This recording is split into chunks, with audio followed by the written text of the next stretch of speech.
Good day, I'm Amiko Cowder with NASA Public Affairs. Mars is a fascinating planet, and NASA's journey to Mars has many challenges and many possibilities. We recently talked with NASA Planetary Director Jim Green and NASA astronaut Stan Love about taking a trip to Mars and what it will take to get us there. Here's more of what we learned about a future trek to the Red Planet in this special edition of 30 Minutes to Mars. We get an example of robots and humans working every day as it is now on the International Space Station. So for you, Stan, you can better explain some of that work and also what it's like to be living with other human beings. I don't know, what is the size of the crew? Have they even discussed what that might be for Mars? They have discussed, of course, the engineers, the ideal number of human crew members as far as the engineers are concerned is 0, because it makes the ship so much simpler and lighter if you don't send any people.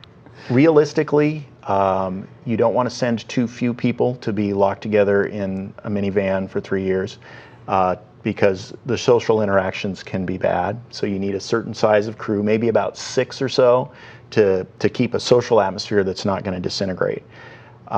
There's also reason to send more people because the trip to Mars is going to be expensive. We're probably going to have to cooperate with other nations and other agencies to do it, and they are going to be unwilling to pony up the money if their person doesn't get to go. So for international cooperation purposes, a crew of 4 to 6 is probably about right. If you go back and look at the history books and see what happened when we were exploring the Arctic and Antarctic around the turn of the last century, around 1900, there are cases where very small parties went for very long times in very harsh conditions and did okay. So I don't think that's a tall tent pole.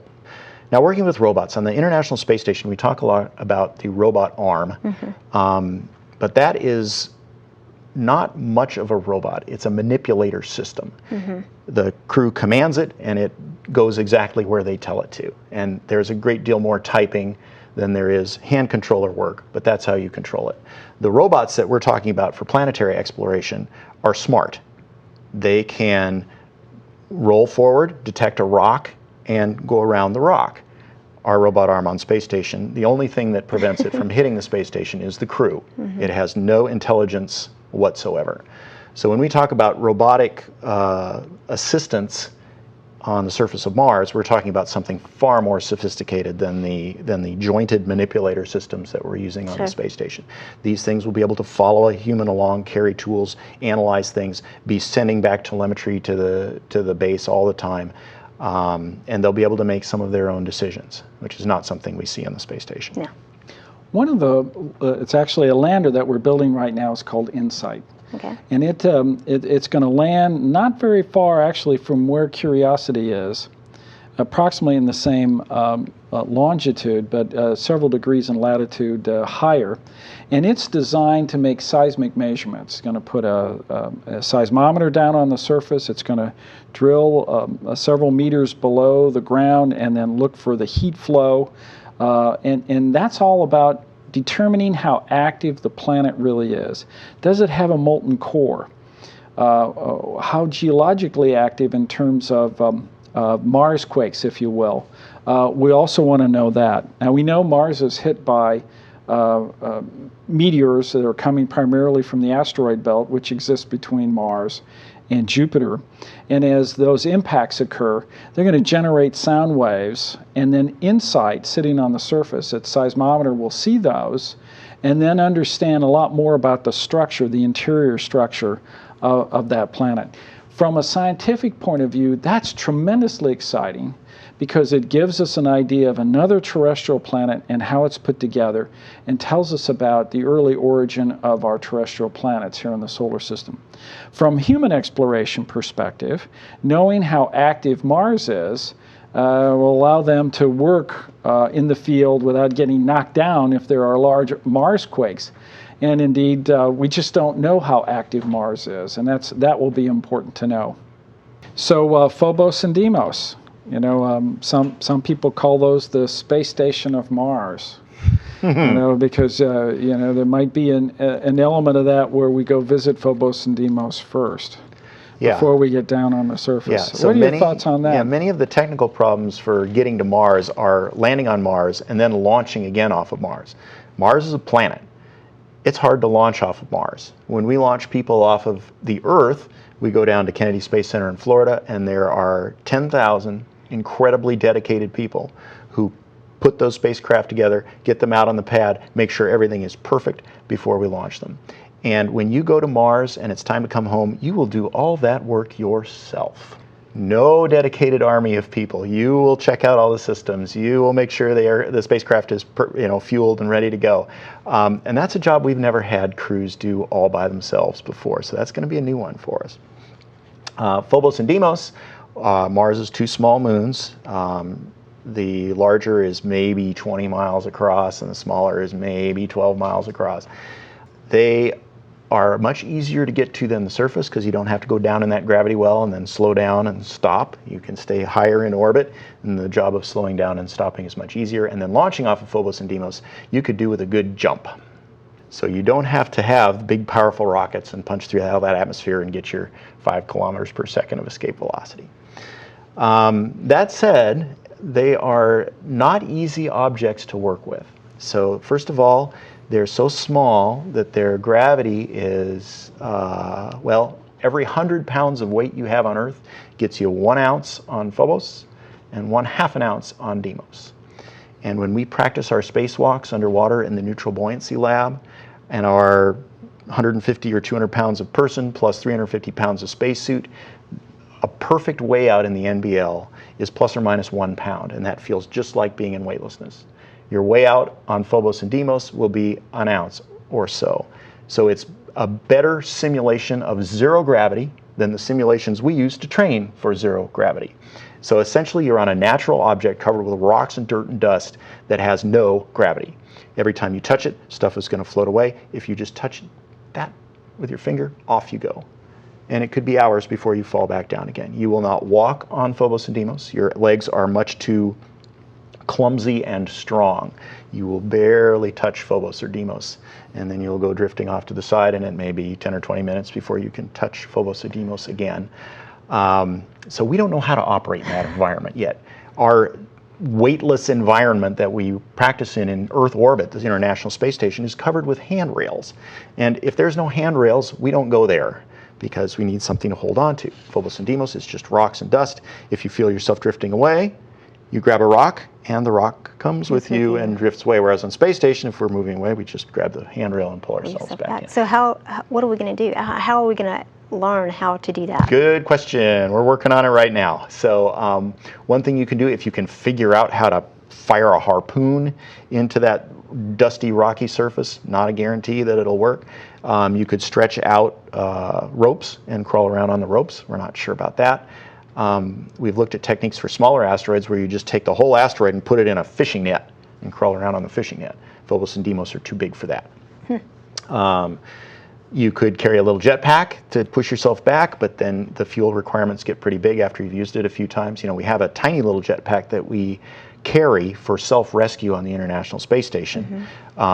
We would run that out of gas in probably 5 minutes of work on Phobos or Deimos, so we need something a little more capable. So you save the problems of having to land on Mars and take off again, but you've signed up for a whole other pile of interesting technical problems that you have to solve. Sure. And so are we talking to one another? I mean, are we gathering the information that you guys are discovering so that we understand better what we need to know in order to live off the land and get there and leave and survive and that sort of thing? How are we I think doing that conversation has always been there at some level, Mm-hmm. but it's now, I think, well on its way to increasing rapidly. We now have the capability to really find landing sites of significance, both for science, but certainly human exploration.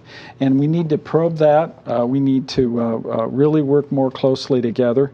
I think as we get down to the latter part of this decade, we're actually using this ISRU that is on Mars 2020. Now, when you say ISRU, that's in situ resources utilization, fancy word for living off the land, essentially, correct? Correct, yeah. And it takes in the atmosphere and creates the O2, separates the carbon from carbon dioxide, leaving the oxygen. Okay. And so that's an important process. And this is really that first demonstration. I think we're going to see more of those experiments as part of the scientific payloads that we do, particularly in the 2020s. So I think it's an exciting era. Mars we should not be afraid of. It's a fabulous destination for us to explore. It has so many scientific questions that we could answer, and it might actually be the first place where we find life beyond the atmosphere of our own Earth. And if we can do that, that is really a tremendous step forward in understanding life in our own universe and how it is created. Sure. And are you ready to go? Oh, yes. Sign me up. Although my wife might have something to say about it. But it's a long trip. It is a very long trip. Yes. And you will not be digging your toes in the sand when you get there. Okay. So, well, and you mentioned something about some of the technologies and saying, well, we're working on this or that, but we're not quite sure. Is there going to be a way that we can be totally sure before we go, or do we just go and just kind of hope that it's going to work? It's going to be between those. Everything in life has risk. Right. Flying to Mars is going to have risk. If we wait until there is no more risk, we will be landing on someone else's city on Mars because the first humans to go to Mars will be taking some risks. So we're doing quite a bit now, actually, in many different fields, medical, engineering, social sciences, to understand what we have to send people to Mars. So, Jim, you have convinced me that this is a fabulous place. You've convinced me it's not really the place to go vacationing at, but personally, can you tell me why? Why would you say, yes, I'm ready, sign me up? It's a place that people have never been before, and this has been important in the whole history of our species on Earth. When new lands become available, we like to go and see, and we like to go and see it with our own eyes. We as a species are curious. We want to know what's there, and we want to see it with our own eyes, and Mars is sort of the ultimate expression of that. A place And where isn't you it could true, go. though, also, I know that our trip to the moon, they were the moon boons, right? We have lots of benefits that actually benefited all of mankind, just getting us to the moon. So do you think that we're going to get the same kind of benefits or even more going to Mars? Well, as you develop the technologies necessary to do this kind of exploration, there's all sorts of benefits that come from that. I mean, we really, I think, helped herald in the computer age that we have now. You may not recognize it, but in the last 50 or 60 years, our knowledge of our solar system has just exploded. In the 60s, planetary scientists, when they looked at the moon, thought that the craters were generated from volcanic processes. We now know that those are impact craters. There's hardly any volcanic craters on the moon. And so our whole idea of what our neighborhood is like, our whole idea of living in this solar system, we recognize that the planet is a fragile place to live. And if we are going to survive as a human species, and a number of astronauts have even said this, we must trek out. And I think that's absolutely the right thing to do. Can you tell me a little more about, we kind of touched base some of what we know and what we've discovered on Mars, but talk to me some about the landscape of Mars. Well, the landscape is tremendous in terms of its variations. Huge shield volcanoes, and there are quite a few of them on the surface of Mars that have been built up over time. Or just it would be an enormous amount of effort to be able to scale one, even for humans, and reach the caldera area. The valleys are absolutely enormous. They're tremendously deep, and they're very long. Some of the tributaries of Valles Marineris are about the size of our own Grand Canyon, which we all dearly love and are always in awe every time we see them. The other landscapes in terms of the craters and the variations that are seen are also quite spectacular. You know, where Curiosity is sitting is in an ancient river or lake bed. We see the rounded pebbles. We look and we can see regions like that look familiar to us, but yet strangely different. And what is rounded pebbles? What does that mean? Well, the rounded pebbles, you know, you start with a rock that's been broken away and it's got sharp edges, and as it rolls down the hill and then is moved in water and continually is rounded, that's done by an aqueous process. And so then they accumulate well downstream and create a conglomerate, and they look just like the ancient riverbeds that we have here on Earth. We can see those similarities even on Mars. So there'll be some things like that that'll look very familiar but yet different. We'll understand the commonality in the geological processes, but then there'll be things that will surprise us for sure. And so we're talking about the geology part or aspect of Mars. Do we know much about the climate of Mars? Well, we actually have developed global climate models right now. We're probably at the stage that NOAA, the National Oceanic and Atmospheric Administration, that runs the weather systems and weather satellites and predicts our weather and climate, where they were probably in the 60s. And so we know what the wind patterns are, and we have a fair amount of information about levitating dust and transport of dust, because as I mentioned, Mars is a very dusty environment. The global wind patterns are actually fairly simple. If clouds were to form, they would change rapidly. You'd have variations in temperatures, and we could model all that, and that's really pretty exciting. Our knowledge of Mars has grown so extensively that those models will be important when humans arrive and want to know how the weather will change over time. Yeah, it's very interesting. And so we have seasons. Mars does have seasons. Yeah, it does. In fact, in the polar region, we put a spacecraft down on the ground called Phoenix. Now, it wasn't a rover. It was designed to be able to get under the surface and look for the water layer that we felt was pretty close to the surface. And indeed, it wasn't very far underneath the soil that we actually found that water layer and tasted it. We knew it was water. 99% pure water is what Phoenix saw. But it only lasted 3 or 4 months. The snows came, it snowed. There was so much snow at Phoenix that it piled up on its solar panels and broke them off. And so we see from orbit, as we've gone over Phoenix now during the summertime period, where the polar cap has receded, the busted up spacecraft that was underneath the snows that occurred. So we're going to see some familiar things like that, you know, the seasons and the precipitation that does occur. It's fascinating. Very fascinating. I see why you're signed up now. Yeah, I'm ready to go too. It's an interesting place. And also, given our other possibilities in the inner solar system, Mars is a picnic. Yeah. Mercury goes from roasting hot to freezing cold, far hotter and far colder than Mars can ever be. Venus is hot enough to melt lead. Our own moon goes from plus 200 to minus 100 over the course of its 2-week day-night cycle, or 2 weeks a day, 2 weeks a night. Mars has a day and a night that's like the Earth, about 24 hours to go around, to spin once. It has seasons. Its axial tilt, the way the sun changes its height through summer and winter, is the same on Mars as it is on Earth. So it really is the garden spot of the inner solar system, except for the Earth, of course. The garden spot. So we've heard from a planetary perspective the things that you have hoped to discover and learn further once we get to Mars. Are there any other things that you, as an actual explorer, would hope to learn and find when you get there? Well, from the exploration standpoint, the important thing would be to get there, to survive and thrive there, and to come home safely. Mm-hmm. So that's the purpose of the journey from the exploration standpoint.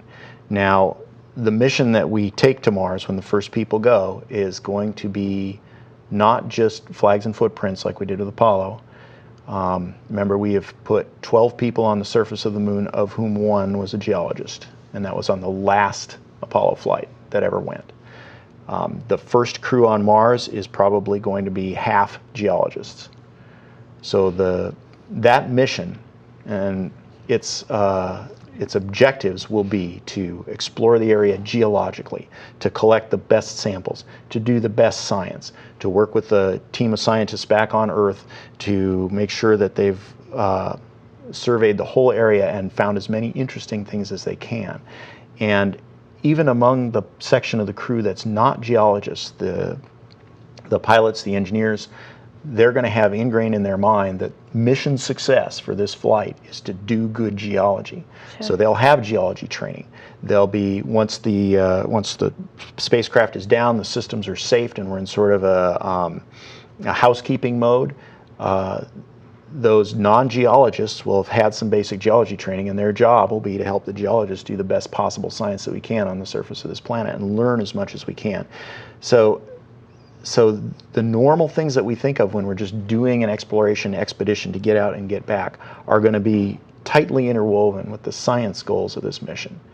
It's going to be a very different thing than Apollo, or maybe similar to the last Apollo flight where we did have a real geologist on the moon. And he was just in heaven because it was such a cool spot. And Mars would be even more interesting. Many more similarities with Earth, and much easier for an Earth geologist to recognize things similar to, but not identical to, things on Earth. Whereas the moon is dominated by processes that we barely see on the Earth, and it's tough to sort of get a grip on. Yeah. Mars is going to be closer. And with the geology being such an important focus in our initial flights to Mars, have we started learning or practicing any of the techniques, or trying to develop any of the tools at which we would actually core and get samples? We have been running model planetary exploration expeditions out in the desert of Arizona, sometimes with spacesuits, sometimes with just spacesuit mock-ups. We do mock space expeditions underwater off the coast of Florida, where we're working mostly on asteroid techniques, because with being underwater you can be weightless, but those techniques would work equally well for Phobos and Deimos. Anything we're doing for asteroids is great for Phobos and Deimos. Those two moons may actually be asteroids that Mars captured into orbit around itself. So that kind of work is going on, but it's at a sort of a conceptual level, and we won't be able to design the real tools until we get closer to flight. One other thing to bear in mind is that the quality of our analytical equipment, you take a rock and you put it in this machine and it tells you what the rock's made out of, okay? Those are getting better all the time. Something that would have filled this building in the 1960s, you can now carry in your hand. Yes, like our computers. Okay? So, in 2035, are you going to want this clunky thing that fits in your hand, or are you just going to hold your iPhone up to the rock and it tells you what it's made out of? So, in that sense, you don't want to design the tools yet, because when you get ready to go, you want the latest technology, not the very latest, because you want something that's proven itself reliable. Because if you get the latest thing with bells and whistles, you get off to Mars and it turns out it doesn't work, it's not so good. The glitches. That actually brings up another point that Jim mentioned, the moon rocks and the sample return. Bringing back the samples from Mars is valuable, not just because you can't take the best equipment to Mars and measure things there, but when you have a sample on the ground, you have it for the future. So the moon rocks that we have now, that we collected in the late 60s and early 70s, are stored, they're safe, we have them. The instruments that we have today that were not even imaginable in the 1960s and early 70s, we can take that rock and we can put that in that machine. 100 years from now, when we have even better machines, we can take that rock, we can put it in that machine.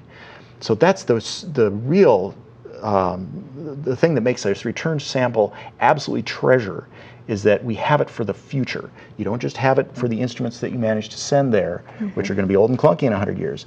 When we have these amazing things we can barely even dream of today, we'll be able to have those samples and analyze them using those amazing new tools as we get them. Yeah, and talking about coring, do we know, also going back to the geology, is the composition of Mars, is it anything like Earth? I mean, are we going to get there and think, oh my gosh, this is much harder, and we're not able to do this, or how do we know? The rocks will have various densities associated with them.